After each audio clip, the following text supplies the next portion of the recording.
नमस्कार साथियों, आप सभी का एम विद राकेश पर बहुत बहुत स्वागत है। और अगर आप यूपी टीजीटी, पीजीटी, DSSB और एलटी ग्रेड जैसी महत्वपूर्ण परीक्षाएं हिंदी विषय से दे रहे हैं, तो आज से आप सभी की प्रॉपर क्लासें बहुत शानदार तरीके से स्टार्ट होने जा रही हैं। और आज की क्लास स्टार्ट करने से पहले मैं आप सभी से कहना चाहता हूँ कि लहरों से डरकर नौका पार नहीं होती, कोशिश करने वालों की कभी हार नहीं होती। नन्ही चींटी जब दाना लेकर चढ़ती है, चढ़ती दीवारों पर 100 बार फिसलती है। चढ़कर गिरना, गिरकर चढ़ना ना उसका अखरता है, आखिर उसकी मेहनत बेकार नहीं जाती और कोशिश करने वालों की कभी हार नहीं होती। तो शानदार तरीके से आज की क्लास स्टार्ट करते हैं हिंदी साहित्य के इतिहास से। और ये क्लास हिंदी साहित्य इतिहास का पहला पार्ट है। तो आइए का शुरुआत करते हैं। पहला पार्ट है, ये स्टार्ट करते हैं हम हिंदी भाषा का उद्भव और विकास से, कि हिंदी भाषा का जो जन्म हुआ है और जो विकास क्रम है, पहले हमें उसे समझना पड़ेगा हिंदी साहित्य के इतिहास को समझने से पहले। तो एक एक पॉइंट को मैंने बहुत बेहतरीन तरीके से बनाया है और आप सभी के बहुत शानदार तरीके से समझ सकते हैं आप एक एक पॉइंट को। ठीक है, तो पहला पॉइंट है इसके अंतर्गत कि विश्व में जो है 3000 भाषाएं प्रचलन में है। किसमें है? विश्व में 3000 भाषाओं का प्रचलन है। ठीक है, और उन 3000 भाषाओं के लिए जो 13 भाषा परिवार में क्या किया गया है, उसको बांटा गया है। कितने भाषा परिवारों में? 13 भाषा परिवारों में बांटा गया है। एक मानक यह भी कहता है कि अंतर्राष्ट्रीय मातृभाषा दिवस 21 फरवरी 2020 को एंथ्रोलॉजी के 22वें संस्करण के अनुसार आज विश्व में कितनी भाषाएं जीवित हैं? तो 7111 भाषाएं जीवित हैं। उसके बाद में एक जनगणना और कहती है 2011 की जनगणना के अनुसार भारत में 121 प्रमुख भाषा और 270 मातृभाषाएं बोली जाती हैं। और जो भारत में भाषा परिवार है मुख्यतः, वो कितने बताए गए हैं? तो 6 बताए गए हैं। भारत में भाषा परिवारों की संख्या पूछी जाए तो कितनी है? मुख्यतः 6 भाषा परिवार हैं। ठीक, चलेगा, आगे बढ़ते हैं। आगे अगर मैं बताऊं आपको, तो 2011 की जो जनगणना थी, ठीक है, उसके अनुसार जो 121 प्रमुख भाषाएं हैं और 270 मातृभाषाएं हैं, अभी मैंने बताया आपको। और बताया था कि भारत में 6 भाषा परिवार हैं, मुख्य हैं। ठीक है, तो जो भाषाएं हैं इनको 2 भागों में बांटा गया है। एक तो भाग ए, जिसमें हम अनुसूचित भाषाएं का प्रयोग करते हैं, यानी कि जो संविधान वगैरह में निहित हैं कितनी क्या भाषाएं होनी चाहिए, जो भी निर्धारित की गई हैं, उनके बारे में भी हम डिटेल में पढ़ेंगे। और भाग बी जो है उसके अंतर्गत आती है गैर अनुसूचित भाषा, यानी जो संविधान में कोई जो भाषा निहित नहीं है, ठीक है, या संविधान के अनुसार मान्यता प्राप्त भाषा नहीं है, वो हम इसके अंतर्गत रखते हैं। अब जो भारत में 6 भाषा परिवार हैं, उनमें से एक मुख्यतः है जिसका नाम है भारोपीय भाषा परिवार। क्या है नाम इसका? भारोपीय भाषा परिवार। ये सभी बहुत जरूरी हैं, आवश्यक हैं हिंदी साहित्य के इतिहास को पढ़ने से पहले, जानने से पहले। ये सारी चीजें जो हैं बहुत मुख्यतः है। तो हम बात करेंगे अब यहाँ पे भारोपीय भाषा परिवार की। किसकी? भारोपीय भाषा परिवार की बात करेंगे। तो इसके अंतर्गत में अगर मैं बात करूं तो 10 तो शाखाएं आती हैं। और दूसरा जो पॉइंट है कि ध्वनि के आधार पर 2 वर्गों में विभाजित होता है। ठीक है, जो भारोपीय भाषा परिवार है ये ध्वनि के आधार पर 2 वर्गों में विभाजित है। अब ये 2 वर्ग कौन कौन से होते हैं, वहां आसानी से समझ सकते हैं हम यहां से। कैसे सर? आइए समझाता हूं मैं कि ध्वनि के आधार पर 2 वर्गों में विभाजित किया गया है। पहला तो होता है सतम वर्ग। क्या होता है? सतम वर्ग। और दूसरा होता है केतुम वर्ग। क्या होता है? केतुम वर्ग। ठीक, अब सतम वर्ग के अंतर्गत तो भारत और ईरानी जो भाषाएं हैं ये निहित है। किसके अंतर्गत? आपकी सतम वर्ग के अंतर्गत। अगर मैं केतुम वर्ग की बात करूं तो इसके अंतर्गत ग्रीक, जर्मन, इटैलिक आदि जो भाषाएं हैं प्रमुखतः ये आती हैं आपकी केतुम वर्ग के अंतर्गत। ठीक है, और आपको ये मैं समझा दूं कि जो सतम वर्ग है, आप सोच रहे होंगे ये क्या है, केतुम वर्ग क्या है, तो मैं बता दूं कि जो 10 शाखाएं हैं, ठीक है, 10 शाखाएं हैं जो भारोपीय भाषा परिवार की, उसके अंतर्गत जो 2 ध्वनि के आधार पर 2 वर्गों में विभाजित किया गया है, यही वो 2 वर्ग हैं। एक तो सतम हो जाएगा और दूसरा हो जाएगा केतुम। ठीक है, तो जो हमारी भारत और ईरानी भाषाएं हैं वो किसके अंतर्गत आती हैं? सतम वर्ग के अंतर्गत आती हैं। और यहीं से जन्म होता है किसका? अवेस्ता का। किसका? अवेस्ता का जन्म होता है। और अवेस्ता में ही किसका प्रचलन पहले किया गया है? तो संस्कृत का। जैसे मैंने आपको बताऊं कि जो अवेस्ता धर्म ग्रंथ है ये किसका है? ईरान का महाग्रंथ है, या हम कह सकते हैं ईरान का महाकाव्य है। और इसी महाकाव्य अवेस्ता के अंतर्गत ही ठीक है, क्या हुआ है, संस्कृत का सबसे पहले प्रयोग हुआ है। तो अब पूछा जाए आपसे कि संस्कृत का सबसे पहले प्रयोग, तो आप कह सकते हैं कि ईरान के जो धर्म ग्रंथ है उसके अंतर्गत हुआ है। किसके अंतर्गत, अवेस्ता के अंतर्गत। ठीक, चलिए आगे बढ़ते हैं, आ जाइएगा। अब ये संस्कृत जो आपकी है, संस्कृत है, हम कहते हैं आदि जननी, हिंदी की आदि जननी की बात आती है तो आपका डायरेक्ट आंसर जाता है पेपर में कि संस्कृत होगी। क्या होगी, हिंदी की आदि जननी संस्कृत है हमारी। इसी प्रकार से आप कुछ और नए शब्द सीख रहे होंगे यहाँ पे, जैसे मैंने कहा दरद, जैसे मैंने कहा ईरानी, तो आप समझिएगा इनकी भी जो आदि जननी है वो क्या है, संस्कृत ही है। इनकी भी आदि जननी जो है वो क्या है, संस्कृत ही है। ठीक है, अगर मैं बात करूं पंजाब जो आधुनिक प्रांत है और जो पहले वाला था यानी जो पाक का हिस्सा था, और जो कश्मीरी वगैरह है इसमें जो ग्रंथ वगैरह लिखे गए हैं, यानी आप कह सकते हैं जो गुरुमुखी लिपि से पहले, गुरुमुखी लिपि के आविष्कार से पहले कौन सी प्रचलन थी, तो आप कह सकते हैं जो भाषा थी वहां की ये दरद थी। क्या थी, दरद थी। ठीक है, पंजाब जो पाकिस्तान का हिस्सा है और कश्मीरी वगैरह का जो है पाक वाला हिस्सा है, वहां पे कौन सी वगैरह भाषाएं बोली जाती थी, तो वो दरद के अंतर्गत आती थी। और इसकी जो आदि जननी है वो क्या है, संस्कृत है। ऐसे ही ईरानी के अंतर्गत फारस और पश्तो में जो हिंदी साहित्य का जो इतिहास वगैरह है वहां का, वो किस में लिखा जाने लगा, तो फारस और पश्तो में लिखा जाने लगा। ठीक है, अब बात करेंगे हम किसकी, अपनी तरफ आते हैं। ये तो हो जाता है आपका पंजाब से ईरान वाला जो प्रांत था। इधर वाला जो प्रांत की बात करूंगा अगर मैं, तो पंजाब से ईरान वाला जो प्रांत है यहां की बात कर रहा था मैं, इस तरफ वाली। अब मैं इधर की बात करता हूं भारत की, तो यह है भारतीय आर्य भाषा परिवार, यानी जिससे हमारी हिंदी का जन्म हुआ है। यहां से हमारी हिंदी का जन्म हुआ है, इसीलिए हम कहते हैं कि हिंदी की जो आदि जननी है हमारी वो क्या है, संस्कृत है। ठीक है, क्या है, हमारी संस्कृत है। चलेगा, अब बात करेंगे हम किसकी, भारतीय आर्य भाषा परिवार की। किसकी बात करेंगे, बात की जाएगी भारतीय आर्य भाषा परिवार की बात की जाएगी। तो इसको भी हम 3 भागों में बांटते हैं मुख्यतः। पहला आता है हमारा प्राचीन आर्य भाषा परिवार, दूसरा आता है मध्यकालीन आर्य भाषा परिवार, और तीसरा आता है हमारा आधुनिक आर्य भाषा परिवार। ठीक है, इसको समय काल भी अगर कहें तो 2000 बीसी से 500 बीसी, यानी ईसा पूर्व। बीसी मतलब ईसा पूर्व, क्या है इसका मतलब, ईसा पूर्व। ठीक है, इसका मतलब है बाबू ईसा पूर्व। चलेगा, और मध्यकालीन आर्य भाषा परिवार 500 बीसी से 1000 एडी, यानी 500 ईसा पूर्व से 1000 ईसवी तक। और आधुनिक आर्य भाषा की बात करें तो 1000 ईसवी से अब तक। अब हम एक एक करके डिटेल में पढ़ेंगे बहुत शानदार तरीके से, और समझेंगे इन तीनों को अलग अलग तरह से कैसे समझना चाहिए हमें। तो पहला जो आता है हमारा, यह है प्राचीन आर्य भाषा, यानी 2000। जैसे अभी 2021 चल रही है तो हम कह सकते हैं कम से कम 4000 ईसा पूर्व पहले की बात की गई है। ठीक है, 2000 बीसी और 500 बीसी तक। इसके अंतर्गत भी 2 भागों में बांट दिया गया। पहला तो आया हमारा वैदिक संस्कृत, इसका समय काल जो है वो 2000 बीसी से 800 बीसी, यानी 2000 ईसा पूर्व से 800 ईसा पूर्व कह सकते हैं। दूसरा जो है समय काल वो बांटा गया लौकिक संस्कृत में, यानी जो वैदिक संस्कृत का समय था ये कठिन भाषा का समय था। कैसा था, कठिन भाषा का समय था, यानी जो श्लोक वगैरह थे और जो हमारे ऋग्वेद वगैरह हैं वो इसी के अंतर्गत, किस काल के अंतर्गत, तो कह सकते हैं वैदिक संस्कृत के अंतर्गत ही हुए हैं। ठीक है, और लौकिक संस्कृत यानी कुछ सरल रूप आने लगा, यहाँ पे कुछ सरल रूप आने लगा, जैसे पाणिनि वगैरह का, जैसे पाणिनि वगैरह का जो साहित्य लिखा गया है वो किस में है, तो कह सकते हैं लौकिक साहित्य में, लौकिक संस्कृत में लिखा गया है। इसका समय काल है 800 बीसी से 500 बीसी, यानी 800 ईसा पूर्व से 500 ईसा पूर्व।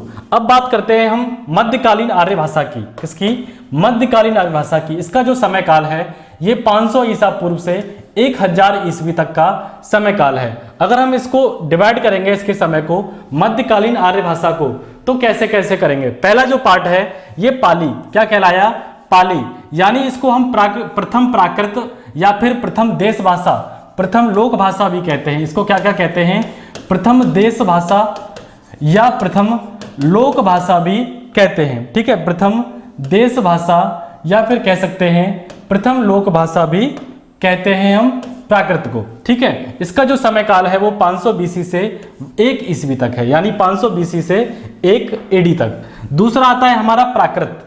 प्राकृत यानी जो जैन ग्रंथ वगैरह लिखे गए हैं, यहां पर पाली में क्या है, बौद्ध ग्रंथ वगैरह हैं, ठीक है, कि जो उपदेश वगैरह दिए गए हैं वो किसमें है, पाली में है, ठीक है, भगवान गौतम बुद्ध के। प्राकृत में बात करें तो इसको द्वितीय प्राकृत भाषा भी कहा जाता है, या दूसरी लोक भाषा, ठीक है, भी बोला जाता है प्राकृत को। इसका जो समय काल है वो है 1 ईस्वी से 500 ईस्वी तक का। तीसरा आता है जो बहुत ही ज्यादा इंपॉर्टेंट है, महत्वपूर्ण है, इसको अपभ्रंश बोला गया है, यानी अपभ्रंश और अवट्ट का जो समय था वो इसी के अंतर्गत है। क्या हुआ था, जब भाषा हमारी पद से भटक गई थी, और इसको हम तृतीय प्राकृत भाषा भी कहते हैं। इसका जो समय काल है वो 500 ईस्वी से 1000 ईस्वी तक का समय काल है अपभ्रंश का। अब हमें अपभ्रंश को समझना बेहद जरूरी है। यहाँ पे अपभ्रंश को समझकर ही हम हिंदी साहित्य के इतिहास पर जा सकते हैं, उससे पहले नहीं जा सकते, क्योंकि समझना बहुत जरूरी है, बहुत ही इंपॉर्टेंट चीजें हैं, महत्वपूर्ण चीजें हैं। इसलिए तो अपभ्रंश को समझेंगे हम, ध्यान से सुनना मेरी सभी बातें। अपभ्रंश यानी तृतीय प्राकृत भी इसको बोला जाता है, और इसका जो समय काल है वो 500 ईस्वी से 1000 ईस्वी तक का है। कितना है, 500 ईस्वी से 1000 ईस्वी तक का इसका समय काल है। एक इतिहासकार हुए हैं, पहले हुए हैं कौन, डॉक्टर भोलानाथ तिवारी जी। इन्होंने अपभ्रंश की संख्या 7 बताई है। कितनी बताई है, कि इन्होंने बताया है कि जो अपभ्रंश यानी जो भाषा थी अपने पद से भटक के एक दूसरी मतलब छोटे छोटे उसमें बट गई थी, तो इसका मतलब है कितने, 7 अपभ्रंश बताए हैं डॉक्टर भोलानाथ तिवारी ने।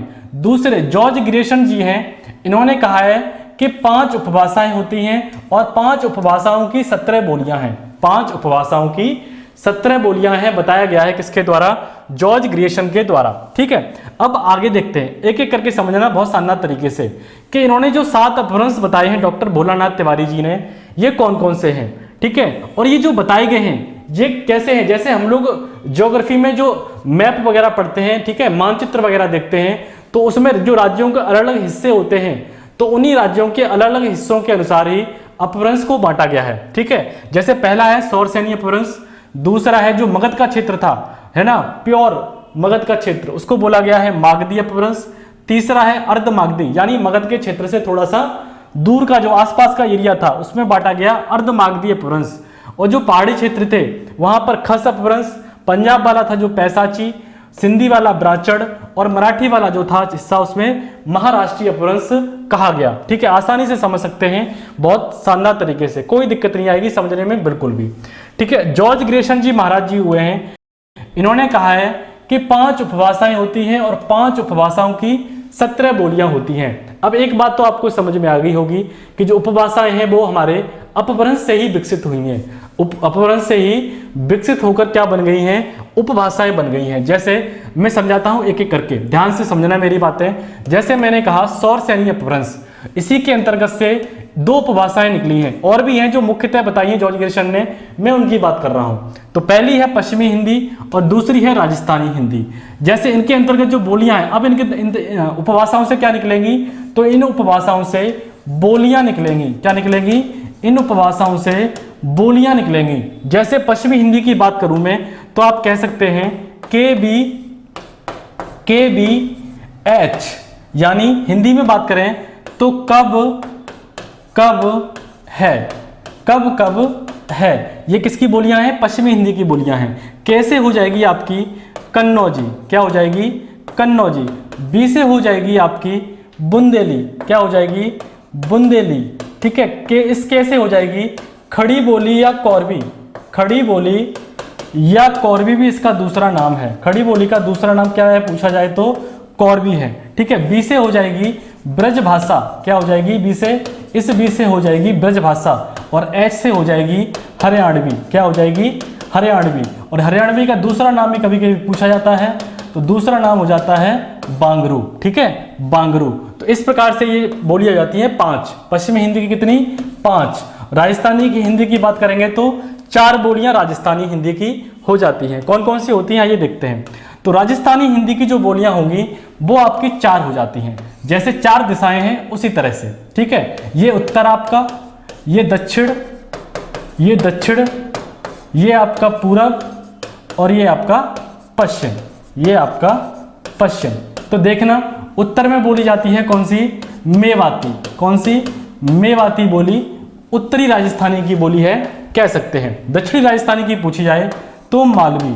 क्या है? मालवी। ठीक है, दक्षिणी राजस्थानी की कौन सी बोली हो जाएगी? मालवी। पूर्वी राजस्थानी की बोली कौन सी होगी पूछी जाए तो जयपुरी। कौन सी? जयपुरी। इसका दूसरा नाम पूछा जाए तो कह सकते हैं आप ढूंढाड़ी। कौन सी बोली? ढूंढाड़ी बोली भी कहते हैं। अब पश्चिम की बात करेंगे तो मारवाड़ी। मारवाड़ी बोली जो है वो पश्चिमी राजस्थानी की बोली है। इस प्रकार से जो है राजस्थानी हिंदी की 4 बोलियां, 5 किसकी? पश्चिमी हिंदी की और 4 राजस्थानी हिंदी की। आगे बात करते हैं मागधी अपभ्रंश के। तो इसकी जो उपभाषा है वो क्या है? बिहारी हिंदी है। क्या है? बिहारी हिंदी है।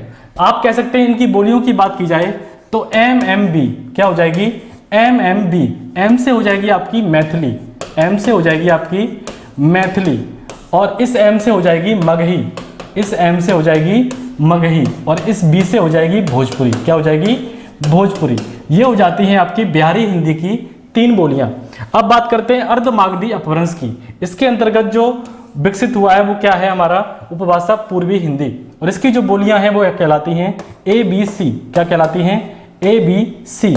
A से हो जाएगी हमारी अवधी, A से हो जाएगी अवधी, B से हो जाएगी बघेली और C से हो जाएगी छत्तीसगढ़ी। क्या हो जाएगी? छत्तीसगढ़ी। C से हो जाएगी छत्तीसगढ़ी। इस प्रकार से ये बोलियां हैं और इनकी उपभाषाएं हैं। ठीक है, एक और बचता है खस अपभ्रंश और इसके अंतर्गत जो उपभाषा है वो आती है हमारी पहाड़ी हिंदी और इसके अंतर्गत 2 बोलियां हैं जी और के। जी और गे। आप कह सकते हैं गढ़वाली और कुमाऊनी। कौन कौन सी? गढ़वाली और कुमाऊनी। ठीक है, गढ़वाली और कुमाऊनी 2 बोलियां इसके अंतर्गत आती हैं। किसके अंतर्गत? पहाड़ी हिंदी के अंतर्गत। इनको समझना बहुत जरूरी है। पूरी एक क्लास डिटेल में आएगी इन सभी टॉपिकों पर। ठीक है, पूरी डिटेल में शुरुआत से पढ़ाऊंगा बहुत शानदार तरीके से।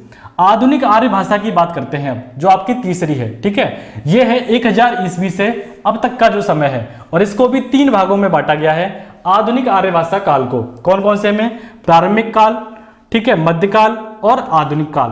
प्रारंभिक काल का जो समय है वो 1000 ईस्वी से 1500 ईस्वी तक का है। मध्यकाल की बात करें तो 1500 ईस्वी से 1800 ईस्वी तक का समय है और आधुनिक काल की बात करें तो 1800 ईस्वी से अब तक का जो समय है वो ये है। ठीक है, कौन सा? आपका आधुनिक काल का। ठीक है, ये किसी रचनाकार या लेखक के अनुसार नहीं है, ये पूरा डिटेल में बताया है मैंने कि किस तरह से आर्य भाषा काल को बांटा गया है। ठीक है, अब आगे बढ़ते हैं और समझते हैं हिंदी साहित्य का इतिहास।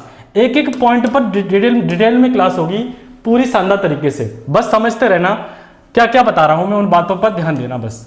तो हिंदी साहित्य का काल विभाजन क्या है? हिंदी साहित्य का काल विभाजन मुख्यतः 4 भागों में किया गया है। कितने भागों में? 4 भागों में। पहला है हमारा आदिकाल। ठीक है, इसको वीरगाथा काल भी कहा जाता है। पूर्व मध्यकाल, इसको भक्ति काल कहा जाता है। और तीसरा है उत्तर मध्यकाल, इसको क्या कहा जाता है? रीतिकाल। और चौथा है हमारा आधुनिक काल, इसको गद्य काल कहा जाता है। क्या कहा जाता है? इसको गद्य काल कहा जाता है। ठीक है, एक एक क्लास में ही याद करेंगे सारी चीजें। 4 भाग हैं हिंदी साहित्य का: आदिकाल, पूर्व मध्यकाल, उत्तर मध्यकाल और आधुनिक काल। और आधुनिक काल ही क्या है? हमारा गद्य काल है। अब बात करते हैं हम आचार्य रामचंद्र शुक्ल जी के अनुसार। किसके अनुसार? आचार्य रामचंद्र शुक्ल जी के अनुसार। इन्हीं को ही ऑथेंटिक माना गया है हिंदी साहित्य में। तो जो हिंदी साहित्य को समय के अनुसार आचार्य रामचंद्र शुक्ल जी ने 4 भागों में बांटा है। कौन कौन से हैं? पहला है आदिकाल, इसका जो समय काल बताया है वो 1000 ईस्वी से 1350 ईस्वी तक का समय है। ठीक है, दूसरा जो समय काल है वो है भक्ति काल, यानी 1350 से 1650 ईस्वी तक का। तीसरा है हमारा रीतिकाल, यानी 1650 से 1850 ईस्वी तक का जो समय है। और चौथा है हमारा आधुनिक काल, यानी 1850 तक का अब तक का जो समय है वो है आधुनिक काल। किसके अनुसार बताया? ये मैंने आचार्य रामचंद्र शुक्ल जी के अनुसार बताया है हिंदी साहित्य को। ठीक है, कितने भागों में? 4 भागों में बांटकर। अब देखो हमें हिंदी साहित्य में पढ़ना क्या क्या है, कैसे कैसे पढ़ेंगे, उस पर कुछ पॉइंट हैं, इस पर नजर डालूंगा। ये जो क्लास है आपकी पहली, ये बहुत ही ज्यादा इंपॉर्टेंट और महत्वपूर्ण है, क्योंकि यहीं से आप समझोगे कि शुरुआत से आपको किस तरह से पढ़ना है। ठीक है, तो पहला आता है हमारा आदिकाल। क्या आता है? आदिकाल। आदिकाल में जो आप है, जो उसके साहित्य ग्रंथ हैं जिनको हम पढ़ेंगे वो कौन कौन से हैं, तो ध्यान से देखना। पहला है सिद्ध साहित्य, ठीक है। दूसरा है रास साहित्य। सिद्ध साहित्य के अंतर्गत हम लोग जो बौद्ध साहित्य वगैरह है वो पढ़ेंगे। रास साहित्य में जो राजस्थानी साहित्य वगैरह है वो इसमें पढ़ेंगे। जैन साहित्य में जैनों का जो साहित्य वगैरह है वो यहां से पढ़ेंगे, ठीक है। नाथों में गोरखनाथ, ठीक है। कौन? गोरखनाथ, तो यहां से पढ़ेंगे नाथ साहित्य में। और पांचवा है कौन सा? लौकिक साहित्य, यानी हम कह सकते हैं मध्यकाल से पूर्व का, मध्यकाल से पूर्व का जो साहित्य है वो इसके अंतर्गत पढ़ेंगे। किसके अंतर्गत? लौकिक साहित्य के अंतर्गत, ठीक। ध्यान से समझना, मध्यकाल से पूर्व का जो साहित्य है वो इसके अंतर्गत पढ़ेंगे। चलेगा। दूसरा आता है आपका भक्तिकाल। भक्तिकाल को हम कैसे कैसे पढ़ेंगे, ये बहुत शानदार तरीके से समझा रहा हूं मैं आपको, ठीक है। एक एक पॉइंट को क्लियर करना, इनके अलावा कुछ अतिरिक्त नहीं पढ़ना है आपको। आप कोई सा भी पेपर वगैरह एग्जाम वगैरह देने जा रहे हो, ठीक है, कोई दिक्कत नहीं आएगी बिल्कुल भी। तो जैसे भक्तिकाल है, इसको हम लोग क्या कहते हैं, तो इसे हिंदी साहित्य का स्वर्ण काल भी कहा जाता है। जॉर्ज ग्रीशन ने कहा है हिंदी साहित्य का स्वर्ण काल भक्तिकाल को, ठीक है। इसके अंतर्गत दो भागों में बांटते हैं हम इसको। जो पहला भाग है वो कहलाता है निर्गुण काव्य धारा, और दूसरा जो भाग है वो कहलाता है सगुण काव्य धारा।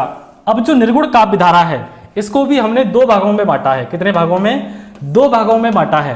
पहला है ज्ञानाश्री शाखा, यानी जो संत काव्य वगैरह हैं। दूसरा है प्रेमाश्री शाखा, यानी इसके अंतर्गत जो सूफी काव्य वगैरह आता है। अब इसके अंतर्गत हम लोग कबीर हो गए, नानक हो गए, ठीक है, रैदास वगैरह हो गए, रैदास हो गए, वो इनके अंतर्गत पढ़ेंगे। किसके अंतर्गत? ज्ञानाश्री शाखा के अंतर्गत। प्रेमाश्री शाखा की बात करें अगर मैं, जिन्होंने प्रेम से कैसे ज्ञान की प्राप्ति की है, जिन्होंने प्रेम करके, जैसे मीराबाई, जैसे जायसी का जो ग्रंथ है, ठीक है, जिन्होंने भगवान को कैसे पाया है, तो प्रेम, सूफी। और जिन्होंने कैसे पाया है भगवान को, तो आप कह सकते हैं ज्ञान के माध्यम से, तो वो है कबीरदास जी, नानक जी, रैदास जी, ठीक है। सगुण काव्य धारा की अगर मैं बात करूं तो इसको भी दो भागों में बांटा जाता है। पहला है सर कौन सा? राम भक्ति शाखा। कौन सा है? राम भक्ति शाखा, ठीक है। इनमें हम पढ़ेंगे तुलसीदास वगैरह जी जो है वो राम भक्ति शाखा के अंतर्गत आते हैं। उनको बहुत डिटेल में पढ़ेंगे, बहुत शानदार तरीके से। कृष्ण भक्ति शाखा के अंतर्गत हम लोग पढ़ेंगे सूरदास, रसखान, मीराबाई जी को, है ना। किसके अंतर्गत? कृष्ण भक्ति शाखा के अंतर्गत। तो ये पूरा जो चार्ट है इसी अनुसार पढ़ा जाएगा आपका भक्तिकाल। और ऐसे ही मैंने बताया आपको आदिकाल का भी, ठीक है। अब समझते हैं रीतिकाल को। किसको? रीतिकाल को समझते हैं। तो समझिएगा, ध्यान से समझना मेरी बातें। रीतिकाल को हम कैसे कैसे पढ़ेंगे, इसको तीन भागों में बांटकर पढ़ेंगे, ठीक है। तीन भागों में बांटकर पढ़ेंगे। पहला कहलाएगा रीतिबद्ध, दूसरा रीतिमुक्त और तीसरा रीति सिद्ध, ठीक है। रीतिबद्ध, रीतिमुक्त और रीति सिद्ध इसमें पढ़ेंगे। अगर आपसे डायरेक्ट पूछा जाए, रीतिबद्ध में केशवदास, रीतिमुक्त में घनानंद जी और रीति सिद्ध में बिहारी जी। कौन? बिहारी जी, ठीक है। तो प्रॉपर तरीके से एक क्लास में बहुत शानदार तरीके से जानेंगे इन सभी चीजों को। एक बार आप ध्यान से समझना, बाकी सारी चीजें क्लियर होती रहेंगी आपकी। और आखिरी है आपका आधुनिक काल। इसको कैसे पढ़ा जाएगा? तो आधुनिक काल का जो विभाजन करके पढ़ेंगे वो हम इस प्रकार से पढ़ेंगे कुछ, जैसे पहला बताया मैंने भारतेंदु युग, ठीक है। भारतेंदु युग 1850 से 1900 ईस्वी, इसका जो समय काल है वो 1850 से 1900 ईस्वी। द्विवेदी युग की बात करें तो 1900 से 1920 ईस्वी। कितना? 1900 से 1920 ईस्वी तक के जो समय है वो किसका है? द्विवेदी युग का। तीसरा आता है आपका छायावादी युग, यानी 1920 से 1936 ईस्वी का। चौथा आता है प्रगतिवादी युग, यानी 1936 से 1943 ईस्वी का जो समय है वो इसका है। किसका? प्रगतिवादी युग का। अगला आता है आपका प्रयोगवादी और नई कविता, यानी 1943 से 1950 का जो समय है वो प्रयोगवादी युग है। और आखिरी है नई कविता, 1950 का अब तक का जो समय है वो क्या कहलाता है? नई कविता का। तो इस प्रकार से हम लोग डिवाइड करके पढ़ेंगे, विभाजन पढ़ेंगे आधुनिक काल का, बहुत शानदार तरीके से। एक एक क्लास से समझेंगे शुरुआत से, बहुत बेहतरीन तरीके से चलेगा। तो अगली क्लास में मुलाकात होगी आप सभी से की, तब तक के लिए सभी को धन्यवाद।